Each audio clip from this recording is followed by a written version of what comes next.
Coming in at number 5, we've got the vines from the ruins. You might be thinking to yourself, how are the rope-like plants that Tarzan swings from scary? There's an answer inherent in that question. If Tarzan is mad at you, you better watch out for vines. Add in low to the ground vegetation known for strangling and snaring, and you've got a pretty dangerous plant. However, the vines we're talking about today are much worse than anything mentioned above. These vines are sentient, manipulative, and just plain evil. Making an appearance in the 2008 horror movie The Ruins, these green grabbers are a nightmare and a half. Based on the book of the same title by Scott Smith, The Ruins tells the tale of a group of pals exploring a Mayan ruin. Ruins and horror just seem to go hand in hand, don't they? This time, it's not a curse or a war that drove folks out of their place of worship, though. It's plants. At first, the tourists don't realize what's going on. They were searching for their pal's lost brother and were suddenly accosted by a group of Mayan villagers. Thinking dealing with these locals would be their horror story, the groups run to the ruins, which are filled with vines. Touching the vines turns out to be a death sentence, though, as anyone who comes into contact with them is either killed or exiled to the ruins. Why are these considered so dangerous, though? Well, like I mentioned before, they're sentient and want to eat you.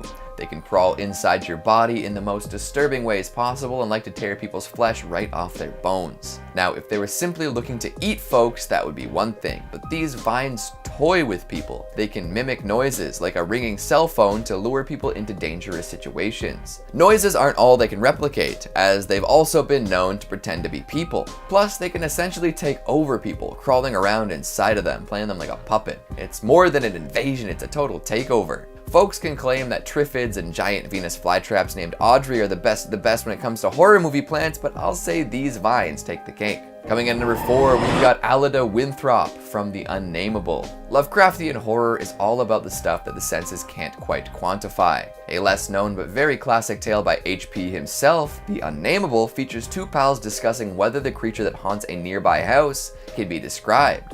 They land on no, leaving it unnameable. Soon after, they encounter just such a creature, and in attempting to explain what they saw, they again land on Unnamable. It's short, sweet, and does what people expect of cosmic horror.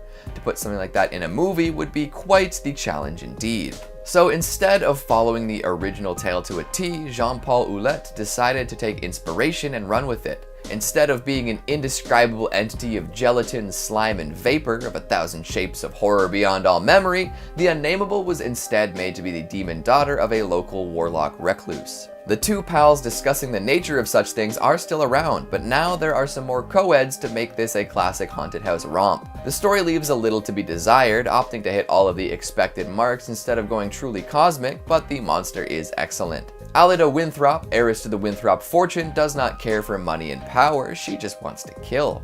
Anyone who enters her home will become her prey. Either that or they'll fall under the influence of the Necronomicon. Although it does take a while for her to reveal her true form, there's a lot of good stuff going on here. She stalks the hallways of an enormous manor and manages to kill a couple people near the beginning in extremely gruesome ways.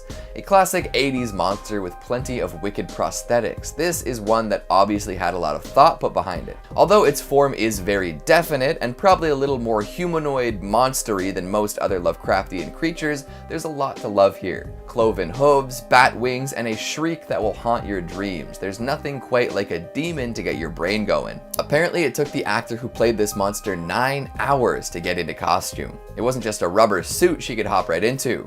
Now that is dedication to the craft. For some classic 80s straight-to-video horror, you gotta check this out. Hell, it even got a sequel. I wonder what kept the Unnamable from getting bigger. In at number 3, Night Gaunts. Night Gaunts are a species of flying creatures inhabiting Earth's dreamlands. They are described as having smooth whale-like skin, long slender humanoid bodies, curving horns, leather bat-like wings, and a blank expanse of flesh where one would expect a face to be. They revere and worship Nodens as their lord and master. To quote H.P. Lovecraft in The Dream Quest of Unknown Kadath, but Carter preferred to look at them than at his captors, which were indeed shocking and uncouth black things with smooth, oily, whale-like surfaces, unpleasant horns that curved inward toward each other, bat wings whose beating made no sound, ugly prehensile paws, and barbed tails that lashed needlessly and disquietingly. And worst of all, they never spoke or laughed and never smiled because they had no faces at all to smile with, but only a suggestive blankness where a face ought to be. All they ever it did was clutch and fly and tickle. That was the way of the Night Gaunts. The Night Gaunts are known to haunt various locations across the cosmos. Some Gaunts serve the older god Nodens, the lord of the great abyss, others suckle at the black breasts of the outer god Yggdrasil and do her dark bidding, while others still guard the vast volcano Nagranic deep in the Dreamlands, where they are sometimes mounted and ridden by the ghouls that inhabit that cursed place. Coming in at number 2, Nyatep. Nyatep, known to many by his epithet the Crawling Chaos, is an outer god in the Cthulhu mythos. He is the spawn of Azathoth and the creation of H.P. Lovecraft, first appearing in the prose poem Nyatep back in 1920. To quote H.P. Lovecraft in The Dreams in the Witch House, Nyatep is a tall, lean man of dead black coloration, wholly devoid of either hair or beard, and wearing as his only garment a shapeless robe of some heavy black fabric. His feet were indistinguishable because of the table and bench, but he must have been shod since there was a clicking whenever he changed position. The man did not speak and bore no trace of expression on his small, regular features. He merely pointed to a book of prodigious size which lay upon the table. Nyatep differs from other deities in the mythos in the number of ways. Most of the outer gods are exiled like Yog-Sothoth and Azathoth, and most of the great old ones are sleeping and dreaming like Cthulhu. However, Nyatep is active and frequently walks the earth in the guise of a human being, usually a tall, slim, joyous man. He also has 1,000 other forms and manifestations, most reported to be horrifying and sanity blasting. Now most of the outer gods have their own cults that serve them. Nyatep seems to serve as he serves several cults and takes care of their affairs in the outer god's absence. He also uses human language unlike the other gods and can easily pass for a human being if he chooses to do so. Nyatep seems to be deliberately deceptive and manipulative and even uses propaganda to achieve his goals. In this regard, he is perhaps the most human-like out of all of the outer gods. To quote H.P. Lovecraft again, what his fate would be he did not know, but he felt that he was held for coming of that frightful soul and messenger of infinity's other gods, the Crawling Chaos Nyatep.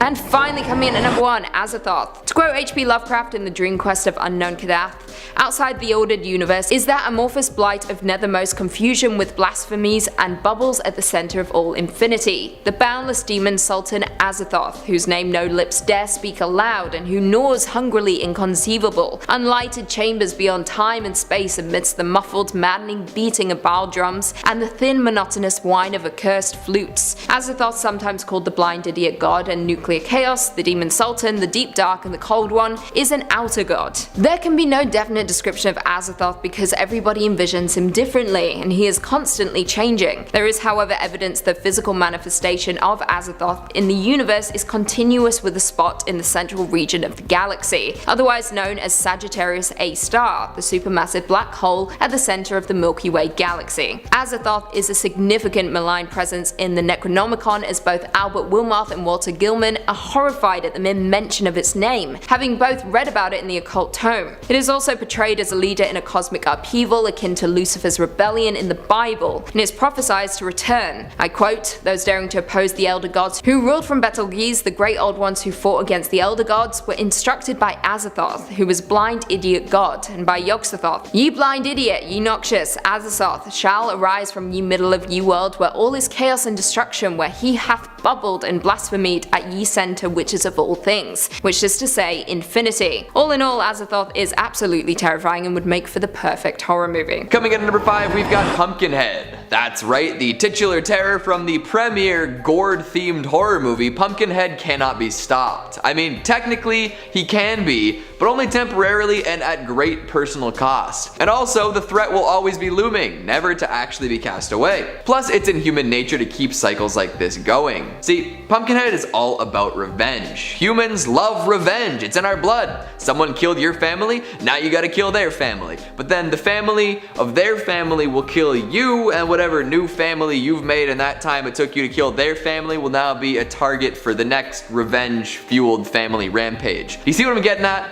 Cycles of revenge never end, even if we all know that an eye for an eye will make the whole world blind. Seems like everyone's just willing to go sightless if it means getting back at someone else. We learn the true nature of revenge in Pumpkinhead when poor Ed Harley puts his own life on the line to strike back at the chopper-riding teens who took his son's life. By performing the revenge ritual, he brings the hideous monster to life, which then goes on a killing spree.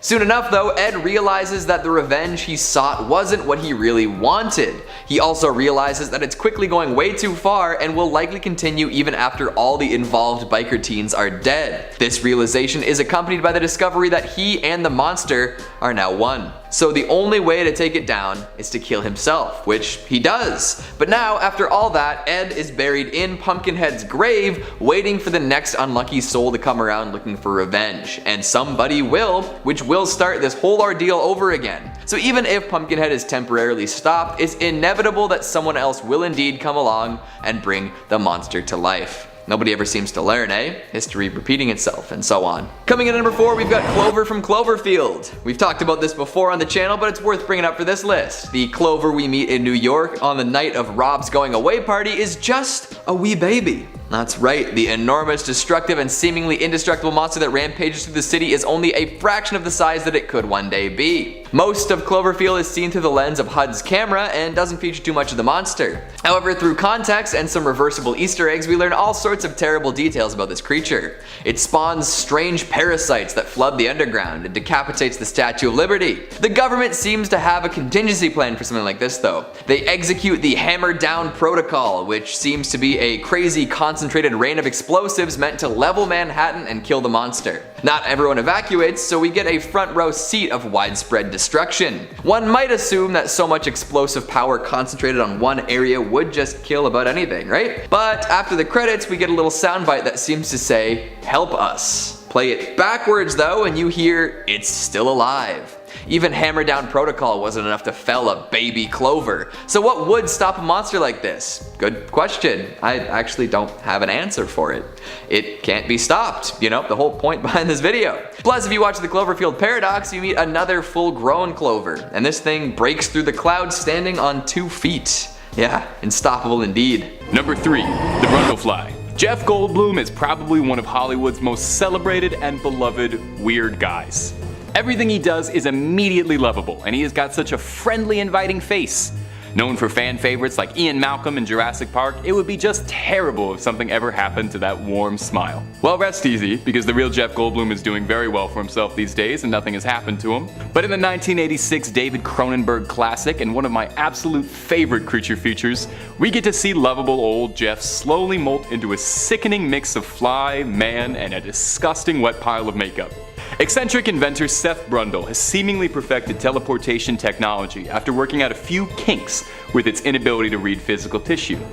And after a night of poor scientific judgment and desperate to impress a girl, Brundle teleports himself, and it seems like it goes off without a hitch, except for the unnoticed housefly that enters the machine with them. From here, we watch Seth descend painfully slowly into a sloppy abomination. Brundle doesn't just step out of the machine already fly, no. We get to watch the poor guy's skin model, his face fall apart, watch his limbs start to bend the wrong ways until it all culminates with Brundle being reborn as a new species, the Brundlefly, which looks less like a man or a fly and a lot more like a complete mess of carapace and wet hairy boils. Now the original Fly definitely has its moments, and I recommend you check it out.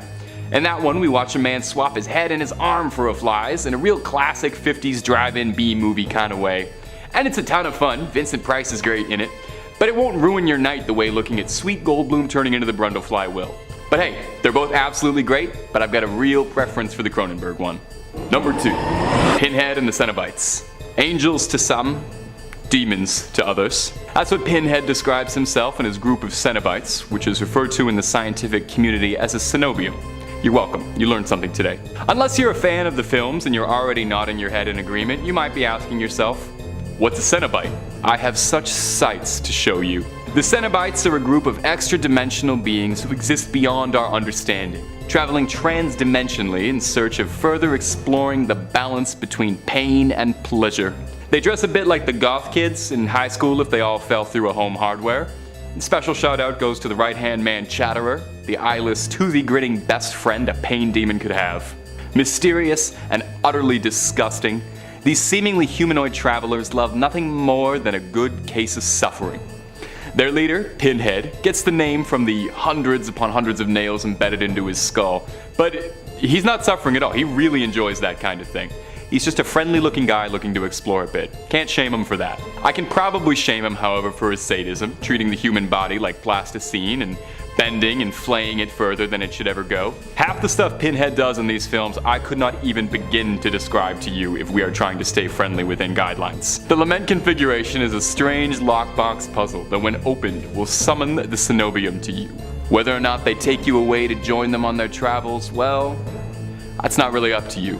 That's up to Pinhead and his buddies. Number 1, man. Number 1 on our list of the scariest monsters in horror movie, it's man. No, just kidding. It'd be funny though, let's do the real one. Number 1, The Thing. The ultimate in alien terror. That's what the poster for John Carpenter's absolutely legendary 1982 cult classic claims, and he was completely right.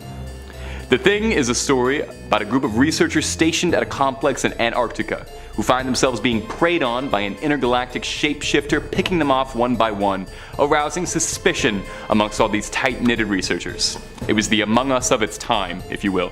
The titular thing in question is an extremely hostile, squelching, wet, shape-shifting alien from beyond the stars, capable of assimilating everything in its path, taking its form.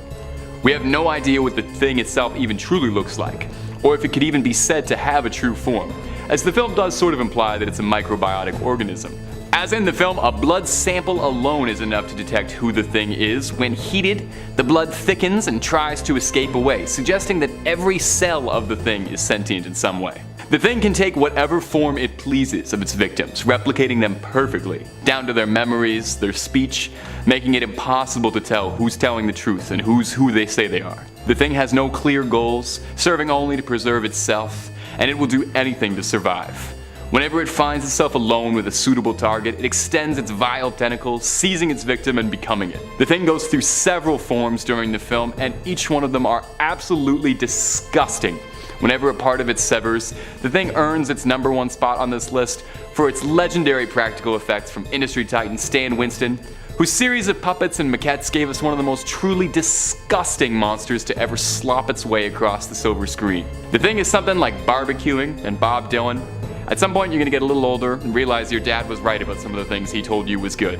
Absolutely go see The Thing after this video if you haven't before. It will not disappoint you. Coming in at number 5, we've got Bubba Hotap from Bubba Hotap. An official selection of the Toronto Film Festival some 2 decades ago, this wild horror comedy thrilled audiences left and right. Unfortunately, festival success and critical acclaim don't often add up to financial explosions. Plus, the movie is probably too weird to casually explain to anybody who wouldn't want to watch it, so that sort of plays against it. But believe me when I say it, you want to watch Bubba Hotap. Involved are some of the folks responsible for Phantasm and Army of Darkness. You've also got Bruce Campbell, goddammit. And you've also got a whimsical reimagining of a couple of American legends that most people wouldn't think to craft a horror movie about. To set the stage, I've got to introduce the non-monsters in the movie. You've got Bruce Campbell playing an aging, delusional Elvis impersonator. 20 years ago, he fell off the stage, broke his hip, and fell into the fantasy of being the king of rock and roll. Then you've got Ozzie Davis as a nursing home resident who's convinced that he is John F. Kennedy post-assassination.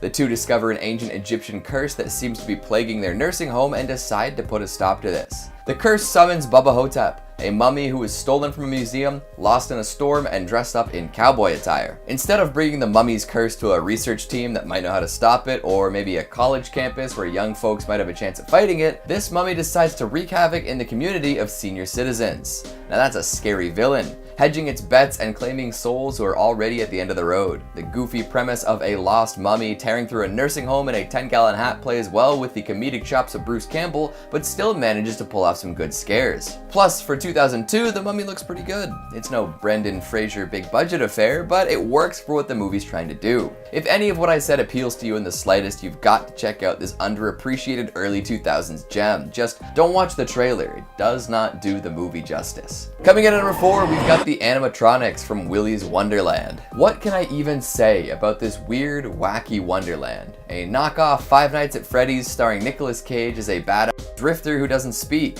Blood, guts, pizza, and arcade games. 8 insane, broken down, and decrepit animatronics out for blood. Is it good? Is it bad? Does it matter? It's exactly the kind of movie one would expect from Nick Cage at this point in his career, but even then it comes across as totally batshit crazy. And you know what?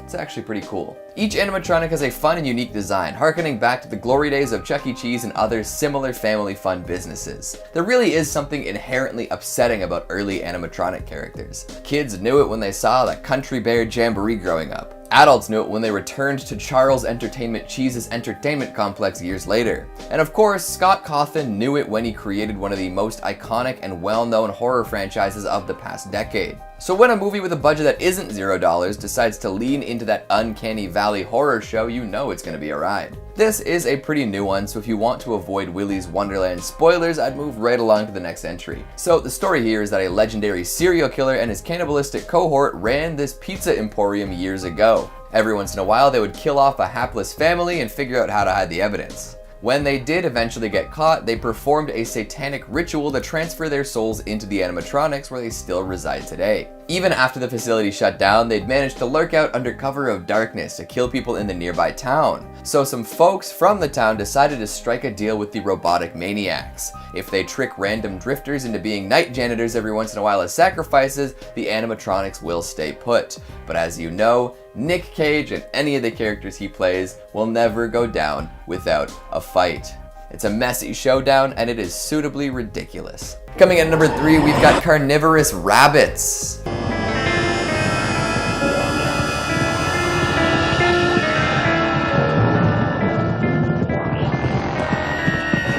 From plants to plant eaters, we've got them all.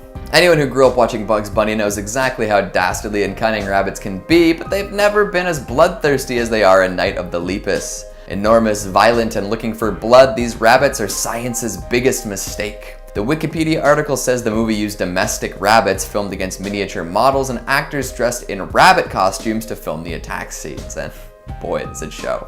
The juxtaposition is actually kind of hilarious. It's montage theory taken to its most ridiculous extreme. You get scenes where people look out the window and see these so-called giant rabbits hustling along, but they just look like rabbits. They don't look murderous or hungry for flesh. Then all of a sudden a man in a fursuit tackles the screaming victim and we're supposed to believe that the rabbits did it. It's entertaining, sure, but the premise is so disorienting when put to film. You've got to give the filmmakers credit for following through as best they could with the idea. See, instead of killing the overpopulated rabbits with some poison, scientists decided to try out experimental hormones to prevent them from giving birth. If you're a scientist in a horror movie and you hear the word experimental, it's time to run. Naturally, these hormones cause the rabbits to grow exponentially, and with that growth comes a hunger that can only be satisfied by human flesh. I suppose Monty Python and Bunnicula did rabbit horror too, but at least they managed to make their floppy-eared carnivores kind of scary. Coming in at number 2, we've got Deathbed, the bed that eats. I just love saying that out loud. It's so much fun. Look, I know it was a long walk, and you're probably tired and you've had some second thoughts, but there's nothing to be afraid of. Now, if you really want, we'll walk all the way back. But think about it, huh? Now we've gone from vegetation taking revenge to rabbits running rampant, now we've got literal beds searching for souls. This flies in the face of everything we know about paranormal safety. From the moment we understand that the world is scary, we accept the idea that hiding under the covers provides adequate defense from monsters, ghouls, and ghosts. Serial killers and zombies might not be fended off by the sheets and pillows, but everything else should be. But in Deathbed, the mattress is what matters. The movie being a surrealist nightmare doesn't make this any less strange either. See, the deathbed came to be after a demon cried on a mattress. Let me try to explain a little better. Ages ago, there was a demon who loved a woman. He really wanted to sleep with her, so he summoned a bed for that purpose. They got busy, but the demon lovin' proved to be too much for the woman's fragile constitution, resulting in her death. Sure, the demon probably should have known that this would happen, but it was upsetting nonetheless. Grieving for his lost love, the demon did what anyone in a similar situation would do. He wept in bed. I do the same thing every time I accidentally kill somebody. I mean, watch a Nicholas Sparks movie. Back to the movie, the demon's tears are made of blood, which curses the bed and gives it life. If the demon is resting, it's just a normal bed, but every 10 years he wakes up, which grants the bed the ability to consume people. Only one person has ever been spared, and even they have been trapped forever in a painting to watch more people fall victim to the bed. So yeah, that's a weird monster. A demonic bed that chows down on people every 10 years, accompanied by a cursed painting, all created by a demon who was a little too randy for his own good. Hell yeah. And finally at number 1, we've got a killer condom. H.R. Giger is well known for creating some of the most iconic monsters to ever grace the big screen. What you might not have known is that he also designed the 6-foot fanged condom integral to the plot of this raunchy 90s horror comedy. Yep, the same guy that designed the Xenomorph put together a pernicious prophylactic. I mean, if you really think about it, it makes sense. The killer condom is far from serious, with a leading man by the name of Luigi Macaroni who gets his right testicle chomped off by the titular monster, or the testicular monster. Macaroni was sent to the hotel quickie to figure out why all sorts of people have reported their members going missing and discovers the monster waiting within. Most strange horror monsters are made to be a stand-in for something else, whether it be sex, drugs, or rock and roll, but the killer condom says screw that and goes in deep. There aren't many creatures that are willing to be this on the nose, or on the, well, maybe I'm not allowed to say that on YouTube. Just know you're in for a wild ride. Coming in at number 5, we've got Audrey II. You sing and you sing. Feed me, Goblin! Feed me now! I can't.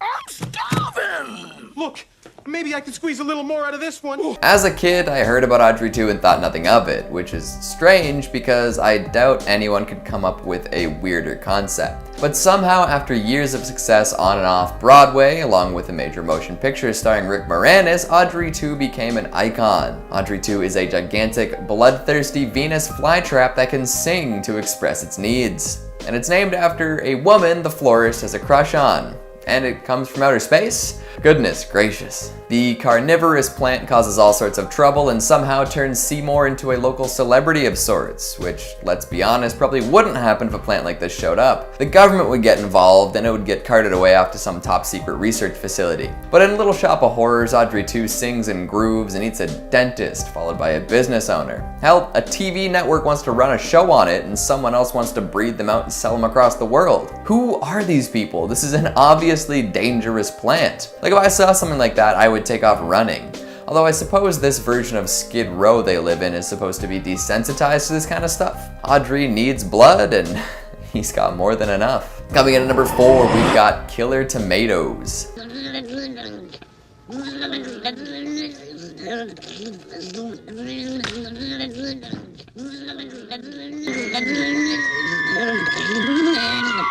Staying on the theme of deadly plant life, let's catch up to some killer tomatoes. Get it? Catch up? Catch up?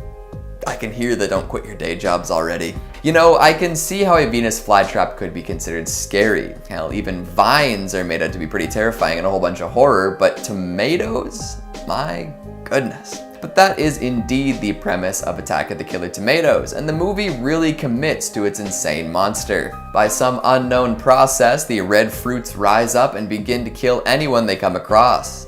You would think the gag would go cold pretty fast, but they come up with all sorts of scenarios for the tomatoes to thrill. A man drinks some killer tomato juice, and I don't mean it was especially tasty. It literally kills him.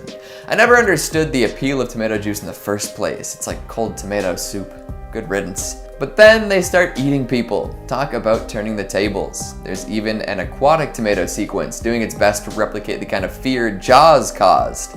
It might not be quite as effective as a shark attack, but underwater killer tomatoes are at least 5 times as weird, if not more. And you know how your parents would tell you not to worry about movie blood when you were a kid? After reminding you it's all make-believe, they would say, oh, that's not real blood, it's ketchup. Well, this time the ketchup is the real fright. Man, if the fact that an entire feature film was made about killer tomatoes doesn't bring a smile to your face, I don't know what to say. Name a monster that's more ridiculous. Well, I guess I suppose that's what the rest of this list is for. Coming in at number 3, we've got the Djinn from Wishmaster. Be careful what you wish for, right? I'm actually surprised more people haven't tried to make movies about wishes gone sour. It's just such rich ground for excellent misinterpretation. I guess there was Wish Upon a few years ago, but that's a hot mess in a whole other category. But yeah, after 4 installments in the Wishmaster series, you'd think more folks would be scrambling to revive the series, or at least do something with the IP. Especially with the OG Wishmaster being produced by Wes Craven, and starring Angus Scrimm as the narrator. That's horror gold right there. Back to the monster itself, the Djinn is an evil genie who grants wishes in exchange for souls, but will always turn the wish into a curse. Kinda like a monkey's paw situation, you know? Wish for something you want, end up getting it, but it's been made into something nobody would ever want. I wish I didn't have to feel this pain right now. Well, then you'll die.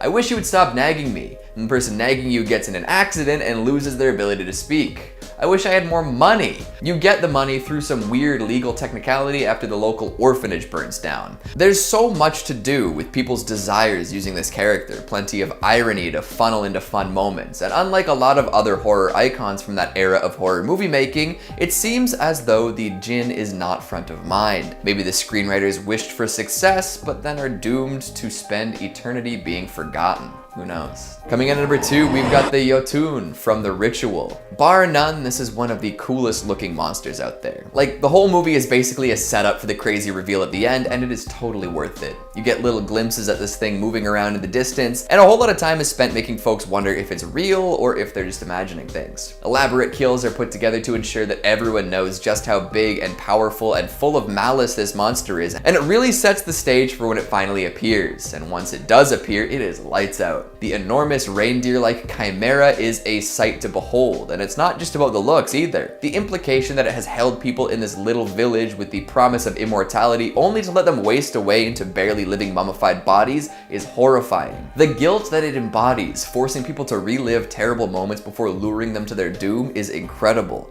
And it kills people by lifting them up, making them look into its dark eyes, and then impaling them on sharp trees. That's hardcore. Worship it and live a life of solitude and ritual, or be sacrificed. A tough choice with no real good answer. After releasing on Netflix a few years ago, The Ritual has kind of disappeared from the forefront of horror conversations, but I'd say this monster is an all-timer. Let's bring it back. And finally at number 1, we've got the Graboids, Ass Blasters, and more from Tremors. Come on, how are we gonna talk about underrated monsters and not bring up the legendary subterranean worms from Tremors? They've shouldered the weight of an entire franchise and still managed to go underappreciated. These things are legendary. From the first movie starring Kevin Bacon all the way up to the latest installment that was released in 2020, they've been burrowing underground and causing all sorts of problems for folks for years. Graboids don't mess around. 50-foot, leathery, hungry worms that burrow underground and emerge to swallow stuff whole. You can see the Dune influence for sure, but Tremors and all the subsequent entries make these creatures something else entirely. There are the classic Graboids, which function largely underground, and that's just the beginning. They can spawn Shriekers, which then run around above ground, and then there's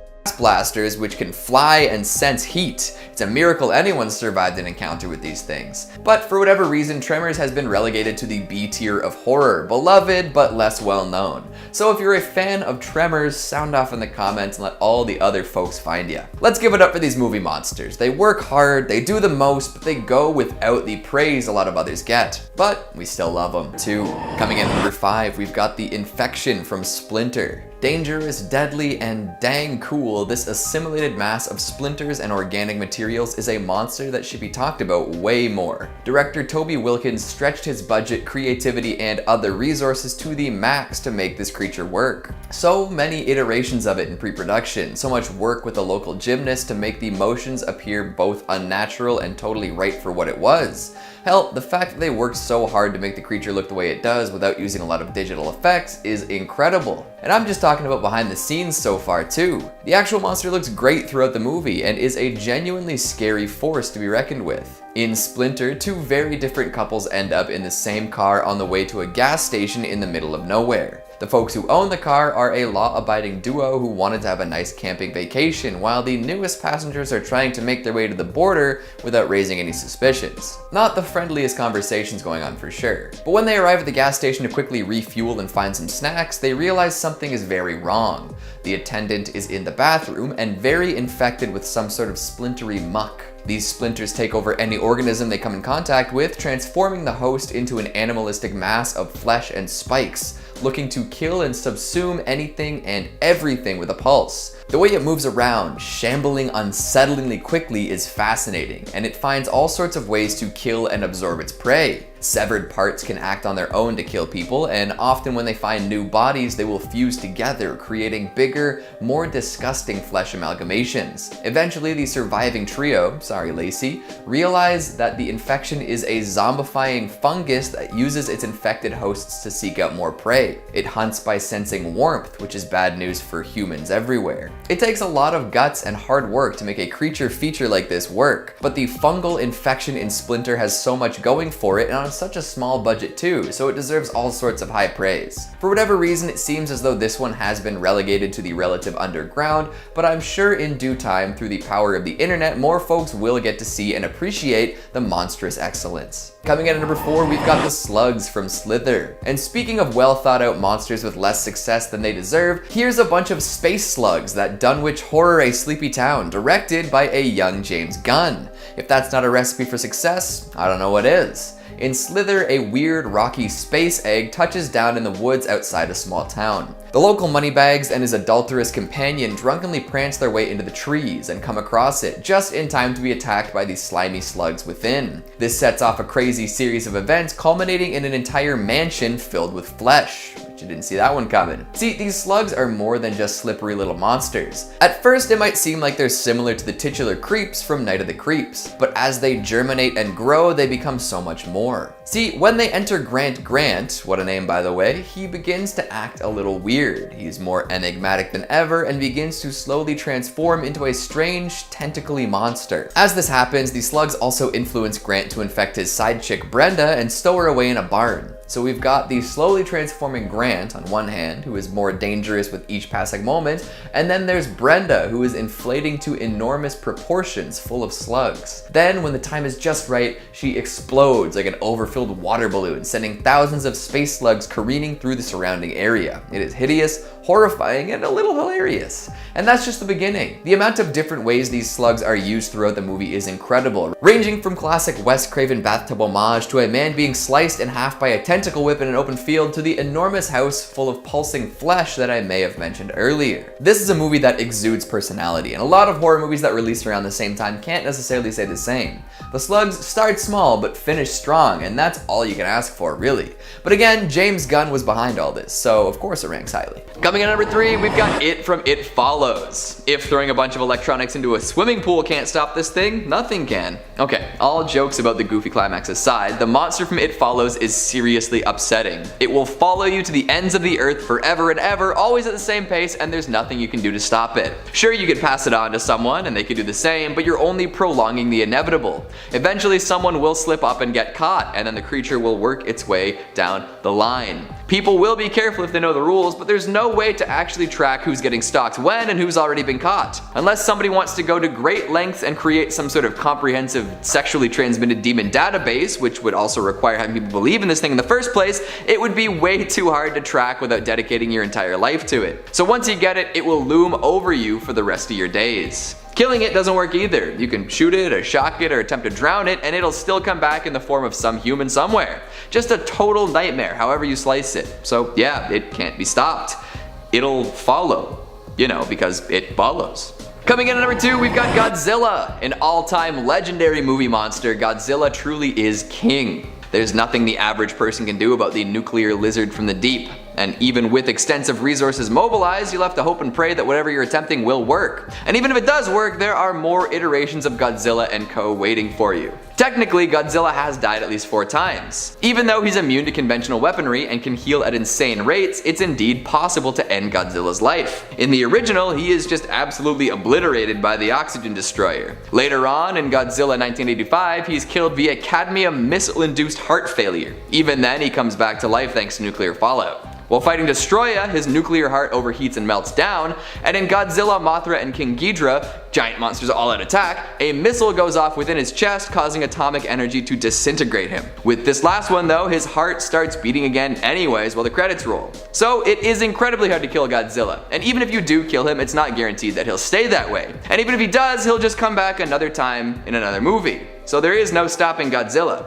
You might as well let whatever destruction is underway run its course and then hope that he returns to the sea. I suppose in Shin Godzilla they managed to freeze him in place forever, but he could always wake up. And finally at number 1, we've got the gods from The Cabin in the Woods. You might be wondering, how do you top Godzilla on an unstoppable monster list? Well, by looking inwards. Who really has the final say over what monsters stick around and which ones are lost to obscurity? The protagonist? The government? The child of prophecy? The answer is actually none of the above. It's the movie-going audience. And nowhere is this more clear than in the super meta love letter to horror that is Cabin in the Woods. See, you can point to any of the monsters that are released from their holding cells and say that is a monster that cannot be stopped. However, that's only partially true, seeing as all of failsafe monsters from around the world were thwarted. But there is a group of monsters who will never stop and never be satisfied. The vengeful gods above, who force humans to play out their petty horror dramas for their satisfaction. These gods can be interpreted as literal eldritch deities watching over humanity and annihilating everything when they're unhappy. But they can also be seen as stand-ins for the horror audience at large. They want to see new concepts put into place, but they also have to stick to the familiar formulas. There needs to be more horror, but you can't just retread the same ground. Fit these roles, shed more blood, or else. And if that doesn't sound like an audience, I don't know what does. The rampage never ends, in universe or symbolically. Number 5, the Annihilation Bear. First up on our list is Annihilation Bear. We love the Annihilation Bear. Annihilation was a 2018 cosmic horror flick, and if it slipped through your watch list, and it probably did because this thing was a box office failure, regrettably, please pause this video, open up a new tab to Amazon Prime, rent it, and then come back to me in 115 minutes, okay? I'll wait. Okay, perfect. Welcome back. Pretty good, eh? Should've seen that one in a theater. And how about that one scene with the bear? Okay, for those of you who didn't watch, Annihilation is about a mysterious alien force called the Shimmer that has been expanding from a meteor crash into a remote area outside an army base. Everything affected by the Shimmer is mutating in bizarre, strangely beautiful fractal ways. Biological life merging together in ways it shouldn't, like a giant cosmic gumbo. A biology professor and an army veteran named Lena is sent to investigate after her thought-to-be deceased husband shows up at home mysteriously and starts convulsing violently. She's then joined by a crew of scientists and researchers to explore the Shimmer and unearth its mysteries. Now, if you can remember all the way back to that first paragraph about 15 seconds ago, I mentioned a scene with a bear. In a movie with ridiculously star-studded cast and fantastic performances across the board, the movie is utterly stolen by one horrifying, cosmically monstrous mutant bear. There are no small parts, just small mutated bears. Like any good cosmic horror story, as the protagonists venture deeper into the Shimmer, they start to turn on each other. And one of the heroines ties the others to the chairs, where they're apprehended and hunted by this thing. A rotten, diseased mess of skin, and who knows how many different beings merged into this poor bear. They surmise that the creatures it's killed before have started to become grafted inside of it. We can see a human skull at the side of its head, and even inside the mouth, we can see another human set of teeth. The way this thing sounds, too, the mix of human screams and bear howls, is the kind of thing I'm still thinking about vividly 4 full years after seeing this. Annihilation Bear was barely even in the movie, and yet it sticks with me like a bad dream. Number 4, the Xenomorph. One of the most iconic horror movie monsters and a mainstay of pop culture iconography. When you think of an alien, if you don't think of a little gray man with big black peepers, it's very likely you think of the Nostromo's 8th passenger. Is it a little obvious of a choice to be on this list? Maybe. But I don't think I could sleep knowing that I didn't have the Xenomorph on the list. It just didn't feel right. Birthed by surrealist Swiss painter and all-around nightmare man, H.R. Giger. By the way, are there any of his paintings behind me right now? Are there any H.R. Giger paintings we can even show on YouTube? Anyway, the Xenomorph is the alien in the movies. Giger wanted an alien that looked vaguely human, but armored and protected from all outside forces. He wanted something with no eyes, so you wouldn't be able to tell if it was looking at you, instead having a human skull with empty sockets. If you want a little peek into Giger's mindset, in case his incredibly disconcerting paintings weren't enough, Giger himself had nothing but love for his baby, saying, "I wanted my alien to be a very beautiful thing. A monster isn't something disgusting. It can have a kind of beauty." And I guess he's right. You know, to each their own. There's definitely a real beauty in a constantly salivating, seemingly invincible, completely stone-cold killing machine with acidic blood, 2 sets of jaws, no drive beyond self-preservation, hunger, and procreation, and a penchant for stalking its prey remorselessly.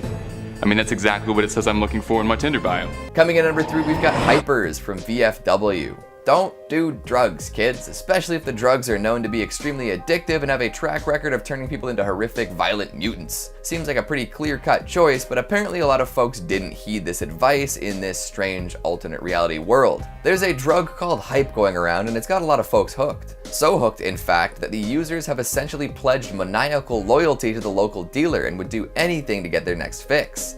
This includes invading a Veterans of Foreign Wars dive bar hangout spot and fighting tooth and nail to kidnap and kill a girl who stole some. Things get violent quick, like From Dusk Till Dawn violent, but with drug-addled lunatics instead of vampires, or Green Room violent, but with junkies instead of fascists.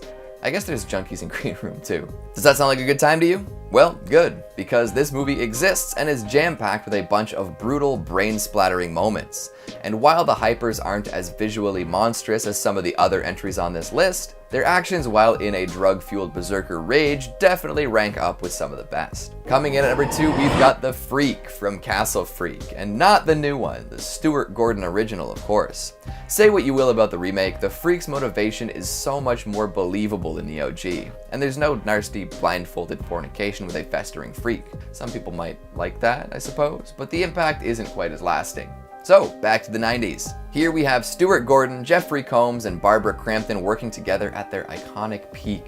It might not top the list compared to their other Lovecraftian outings, but it is a classic nonetheless. The Freak is equal parts freaky and sympathetic. Of course, he's a murderous mutant with a violent streak, but he's also an eternal child who is locked away in a for the majority of his life. These two factors play against each other throughout the movie as the Freak becomes a monstrous counterpart to Jeffrey Combs' tragic father figure, John Riley. The Freak just wants to be accepted, to be loved. But he finds out that he's hideous and that people are afraid of him and that he's more likely to get what he wants through violence and trickery. Even though the Freak ends up doing horrible things, it's never for no reason. Understanding why a monster does what it does, but still knowing you'll never reason with it is a deadly combo. It's not often that a monster is this heinous without being labeled pure evil or beyond human comprehension, and for that reason, the Freak ranks high. Long live the Freak. And finally at number 1, PG from Psycho Gorman. This lines up pretty well with current events as this blood-soaked monster-filled flick just recently made its way onto Shudder. It released earlier in the year and enjoyed a fair deal of attention from those who streamed it on demand and maybe bought a Blu-ray or two. Now it's easy access, and boy is it fun. A sibling duo discovers a space gem that grants them control of a hyper-powerful extraterrestrial entity, and then they have to fight off waves and waves of alien threats who want this thing dead. It's just as wacky as you're imagining, I promise. The Archduke of Nightmares, or as he is named on Earth by a little girl, Psycho Gorman, or PG, is an imposing purple and black monstrosity covered in glowing red veins with the face of a bulldog and the ears of a dark elf. All in all, it's a pretty sweet combination. He starts out all-powerful and terrifying, but soon falls under the control of Mimi, a young girl with a commanding attitude. His killer instinct is subdued by the gemstone in her possession, and soon he's hanging out with the family like a good pal. Well, mostly. However, his presence does bring an intergalactic crew of killers to Earth who he has to fight. And really, any of these creatures could top the list. Imaginative B-movie monstrosities, all put together with practical effects, this is a wicked moment for those who love cheese and schlock. If you didn't know about this one already, now you do. You're welcome. So, how's your head? Chock full of monsters? It hurts.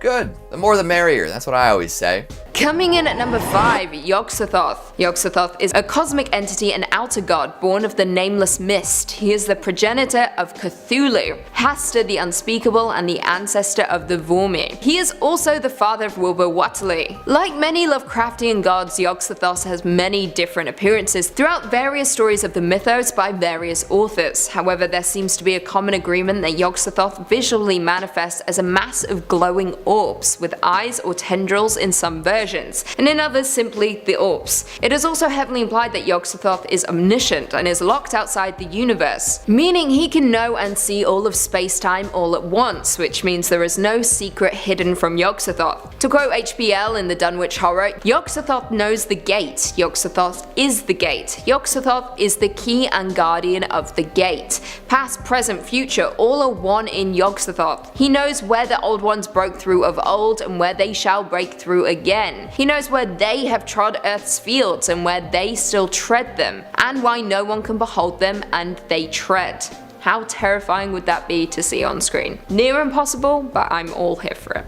In at number 4, Cthulhu. In The Call of Cthulhu, H.P. Lovecraft describes the statue of Cthulhu as a monster of vaguely anthropoid outline, but with an octopus-like head whose face was a mass of feelers, a scaly, rubbery-looking body, prodigious claws on hind and fore feet, and long, narrow wings behind. Cthulhu has always been described in appearance as resembling an octopus, a dragon, and a human caricature, hundreds of meters tall with webbed human-looking arms and legs and a pair of rudimentary wings on his back. His head is also depicted as similar to the entirety of a gigantic octopus, with an unknown number of tentacles surrounding its supposed mouth. Castro, a Cthulhu cultist, reports that the Great Old Ones are telepathic and knew all that was occurring in the universe. They were able to communicate with the first humans by molding their dreams, thus establishing the Cthulhu cult. However, after R'lyeh had sunk beneath the waves, the deep water full of the one primal mystery through which not even thought can pass had cut off the spectral intercourse. To quote HPL in At the Mountains of Madness, with the upheaval of new land in the South Pacific, tremendous events began. Another race of land, race of beings shaped like octopi and probably corresponding to the fabulous pre-human spawn of Cthulhu soon began filtering down from cosmic infinity and precipitated a monstrous war which for a time drove the old ones wholly back to the sea. Later peace was made and the new lands were given to the Cthulhu spawn, whilst the old ones held the sea and the older lands. The Antarctic remained the centre of the old one's civilization, and all the discoverable cities built there by the Cthulhu spawn were blotted out. Then suddenly the lands of the Pacific sank again, taking with them the frightful stone city of R'lyeh and all the cosmic octopi, so that the old ones were once again supreme on the planet. There is so much more I could say about Cthulhu, but that is the prime reason he needs his own film. I just don't have enough time. Coming in at number 3, we've got the creature from After Midnight / Something Else. For fans of Spring and other assorted horror rom-coms, this movie manages to be scary, heartfelt, and weirdly life-affirming all at the same time. After the main character Hank wakes up one day to discover his longtime girlfriend is missing, things start going south. He loses his lust for life and tends to just mope around. However, this mopey attitude can't stick around forever, as every night a monster lays siege upon their home in the middle of nowhere. When this happens, Hank is forced to take action, brandishing a gun and attempting to keep the creature at bay. The thing is, these monster attacks are nowhere near as distressing to Hank as his girlfriend just up and leaving one day. So he's got both of these issues to wrestle with, and maybe the monster is a metaphor for something, but I'll let you figure that one out for yourself. If a rarely seen nightcrawler with a penchant for causing noise and then disappearing doesn't sound exactly like a monster you'd be thrilled by, at least make it past the halfway point of this movie. There's a long take sequence that is absolutely mind-blowing, and it elevates pretty much every other element in the movie. And just in case you're wondering, the flick is commonly known as After Midnight, but you can probably find it under the title Something Else as well. Coming in at number 2, Sam from Trick or Treat. If any horror mascot deserves more praise than they're currently getting, it is this delightful little pumpkinhead from the ultimate Halloween horror anthology. Just look at him. He simply oozes Halloween spirit. The thread that runs through all the fantastic late October tales, Sam is ruthless, deadly, and honestly, not that hard to cheer for. Even though he has a penchant for slasher-viller violence, his goals are understandable. He's gotta ensure that everyone's following the rules of Halloween. Extinguish your pumpkin too early? Good luck. Hoard all your candy. Ouch. Act in ways that fly in the face of a good spooky time? Well, I hope you have all of your affairs handled. Wielding a razor-sharp lollipop and enough strength for 10 dudes his size, Sam is a man on a mission. Or a weird Halloween spirit on a mission. By all means, Sam should have a plethora of horror movies featuring his antics. Trick or Treat is a veritable cult hit, begging for sequels and spin-offs and animated series and more. But for whatever reason, we haven't seen much more of him since his 2007 debut. Maybe someday, right? And finally, at number 1, we've got Lola from Cam. As technology continues to play bigger and bigger roles in our lives, this digital doppelganger gets even scarier. It presents viewers with so many questions. To what degree is my online persona the same as me? How different is it from me?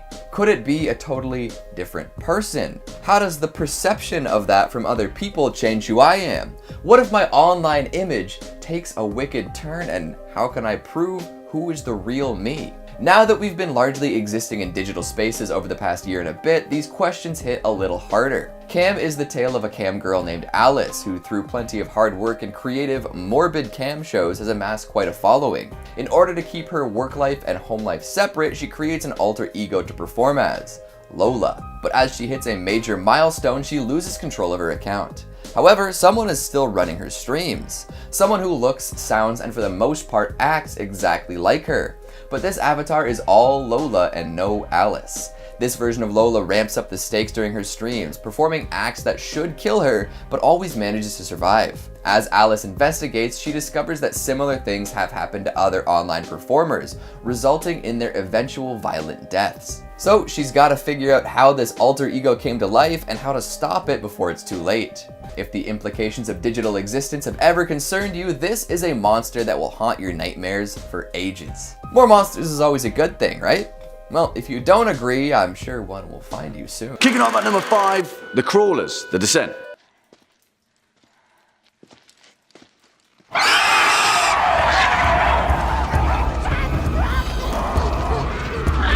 And you might think, hey, what the hell? Not these guys. But bear with me, because the horrifying subterranean crawlers from Neil Marshall's 2005 claustrophobic horror, The Descent, were in fact much more iconic than you may have first thought. Because rather than being a mashed up, recycled horror creation built up from parts laid out in the previous decades of cinema, the crawlers were terrifying because they were, most importantly, original. And Neil Marshall went to great lengths to making sure his claustrophobia-inducing creatures were perfectly at home in their environment. Because there's nothing more terrifying than being hunted by a hungry creature that can see in the dark whilst in a pitch black cave without a glow stick, right? As Marshall stated, the crawlers were partly inspired by Tolkien's Gollum as well as the pale-skinned vampiric reapers from Blade 2, but they're also far more terrifying because of their evolutionary implication. The team behind The Descent had the intention of creating the crawlers as a primal species that had evolved underground over thousands of years, something almost human, alien in a sense, but also familiar, that also wants to rip your heart out with its bare teeth. Yeah, no thanks. Coming in at number 4, the Cenobites, Hellraiser.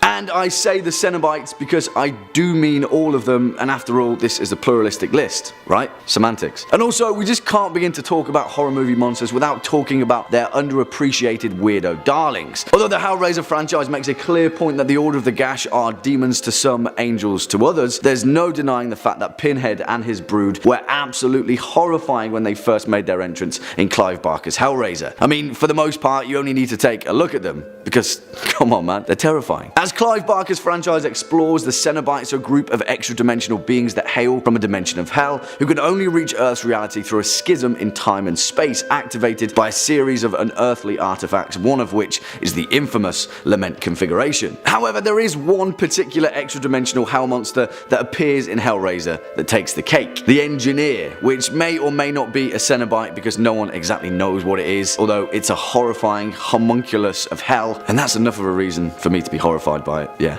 no thanks. Coming in at number 3, Ghost Pirates from the Fog. It's hard to argue that any Carpenter monster is truly forgotten, but when you're up against the likes of Michael Myers and The Thing, it's easy to get lost in the mix. The Fog is one of Carpenter's earlier efforts, and even with a cast including Jamie Lee Curtis and Adrienne Barbeau, it doesn't get all the attention as the others. In The Fog, a ghost crew hailing from an infamously sunk leprosy ship returns on the 100th anniversary of their deaths, coinciding with the town's 100th anniversary. You see, Antonio Bay was built with the gold taken from this ship, and the ghosts are not very happy about this. So they must come back for their revenge, and 6 must die in order for the score to be settled. The ghosts themselves don't have too much in the way of personality or eye-popping staying power, but they are definitely incredibly creepy and haunting. This is thanks to Carpenter's evocative and moody directing style, letting their presence slowly creep in like the titular fog. We watch them take down a fishing boat in silhouette and shadow the windows of a truck without alerting anyone to their presence. Soon enough, they spill into the morgue and the radio station and some homes, into the church. They can appear from anywhere, as their presence is tied to the fog. And when they appear, they are armed to the teeth. Swords, daggers, hooks, all very classic piratey stuff. However, because it's so classic, so incredibly pirate-like, it's hard to differentiate them from other seafaring skeletons. Even with their single-minded push through the darkness towards revenge, the fog itself hides what might be too much if you want to make a totally memorable horror movie monster. A phenomenal, creepy, atmospheric film for sure, but definitely a group of movie monsters that often get overlooked. Coming in number 2, we've got Ketelcoddle, or Q, the winged serpent. The monster is called Ketelcoddle, but you can call it Q. That's all you'll have time to say before it gets ya. That's an abridged version of a line from some marketing material when the movie was released. I don't know if that helped or hurt the monster's staying power, but it was an interesting strategy to say the least. We follow a part-time crook with dreams of being a jazz pianist as he accidentally discovers the nest of a monster atop the Chrysler Building in New York. Specifically, an Aztec winged dragon-like lizard. So Q flies around New York City making snacks of city slickers on rooftops. It's like a big sky-high buffet for this thing. Honestly, it's a really ambitious idea done pretty cheesily. We're treated to some stop-motion animation by Randall William Cook and David Allen.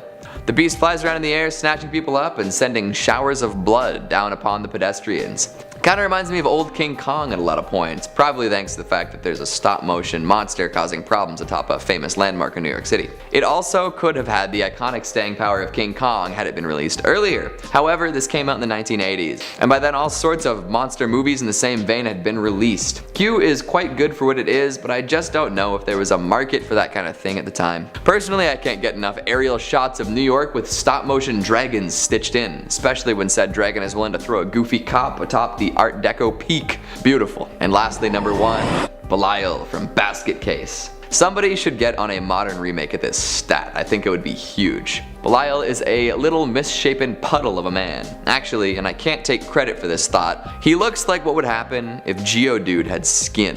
Nice. This petulant little Pokemon spends most of his time in a wicker basket, thus the title, carried around by his twin brother Dwayne. At one point, Belial and Dwayne were conjoined twins, but were forced into being surgically removed from each other. This is a major trauma for both brothers, and as such they traveled to New York years later to exact revenge on the doctors who performed the procedure. The story is of little consequence, because we all know why we're here. It's to watch this little blob with no legs jump 5 feet in the air and bite some people in the neck. The original Basket Case was shot super low budget, guerrilla style in New York City. The cast and crew ran around the busy streets waiting for opportunities to get the perfect shot. Belial was operated and voiced by the director himself in scenes where the puppet was used.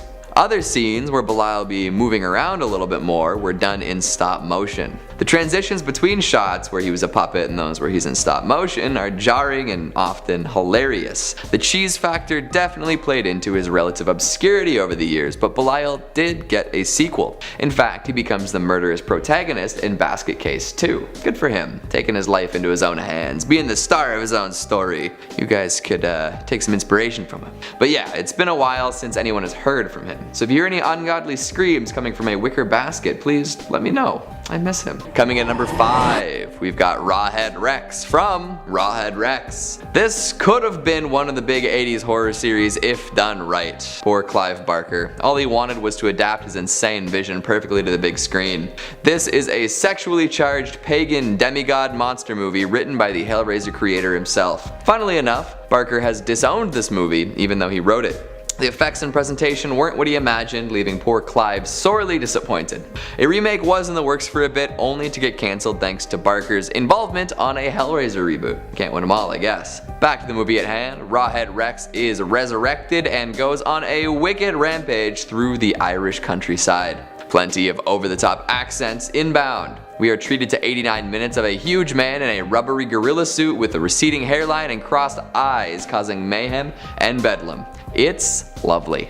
There's something about the monster that just screams so close. If they just figured out a way to make his big, wet, rubbery maw a little more threatening. If they just fixed his slightly askew eyes. They were just looking forward instead of in and out. They could have just saved his major reveal until a little bit later, but alas, too little, too late.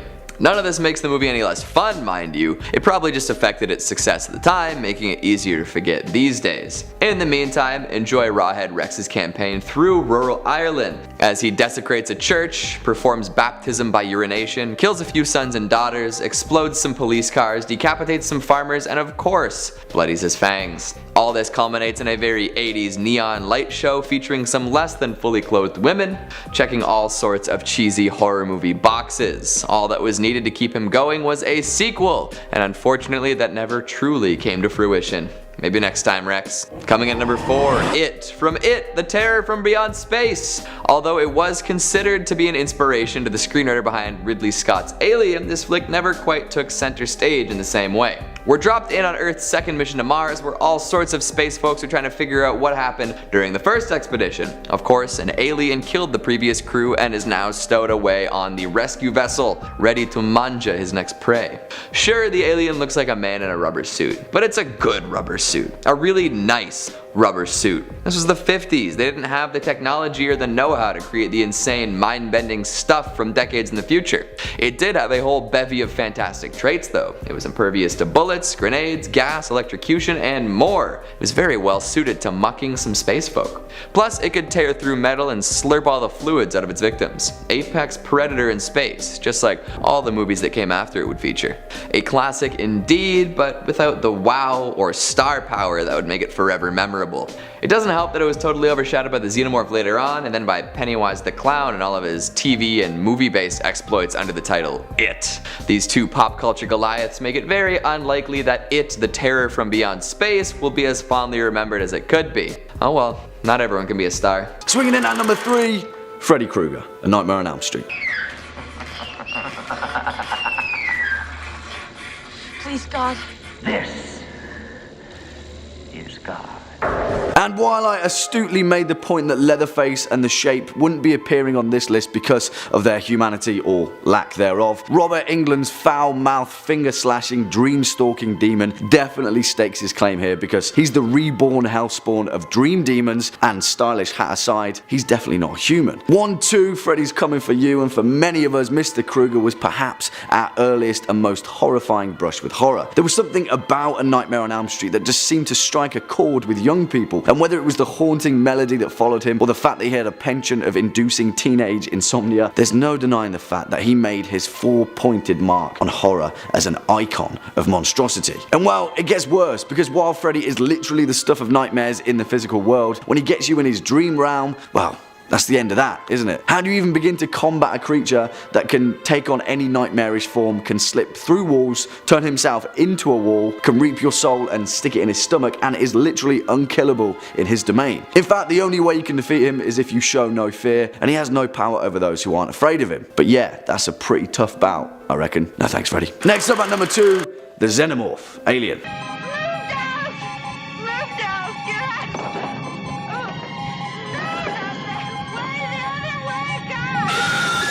If you're asking me, Ridley Scott's 1979 masterpiece Alien is perhaps one of the greatest horror films ever made, and the reason that it's so incredibly terrifying is because we rarely ever see the thing that makes it so fear-inducing: the Xenomorph, the intangible alien species that stalks the crew of the Nostromo for no other reason other than its own survival. There are many different levels of fear that the Xenomorph manages to capture. For one, it's the perfect apex predator, evolutionarily designed to stalk, kill, and eat any other creature stupid enough to cross its path. And then there's the whole reproduction thing and the psychological fear of male pregnancy. Yeah, John Hurt managed to capture that pretty damn well, didn't he? The Xenomorph is terrifying because of its gestation period, which is quite a feat in itself, isn't it? I'm scared of this creature because of how it reproduces. Xenomorphs start in a bizarre bulbous alien egg secreted by a Xenomorph queen that then opens up and releases a face hugger. Yeah, those damn things that then launch themselves into your face and impregnate you with an endoparasitic larva. That then eats you from the inside out, bursts out of your chest in a horrifying moment of gore and indigestion, and voila, Xenomorph. Yeah, literally the stuff of nightmares. And finally, coming in at our number 1 spot, Pennywise the Clown, It.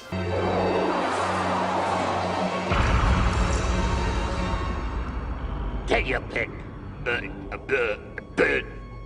Billy boy. And this time, it's personal, because while the Xenomorph very rightly takes the number 2 spot, the number 1 spot is left for the most horrific horror movie monster of them all, Pennywise the Clown. Because damn that demonic, balloon-touting psychopath back to the Todash darkness that it was spawned from. Although Bill Skarsgård's cinematic depiction of Pennywise is a horrifying attempt in its own right, I'm exclusively saving this one for Tim Curry's version, because seriously, the 90s TV movie version of It truly is the stuff of childhood nightmare. I'm not going to beat about the bush. Pennywise instilled in me, as well as many others, a lifelong distrust for red-nosed, wide-trousered children entertainers. Pennywise, also known as It, is an ancient eldritch monster that was spawned in a cosmic void dimension outside the regions of known space, known as the Macroverse, a function which has spat forth some of Stephen King's most horrifying entities. But let's skirt around the fictional origins of this monster, because you only need to watch the 1990s TV movie version of It to realise what the true face of fear looks like. It can take any form, but of course for us, it had to take the form of a horrifying demonic clown, feasting on the poor children of Derry, Maine, pulling them down into its sewer where they can all float together for eternity. Yeah, I'm done. That's enough Pennywise for now.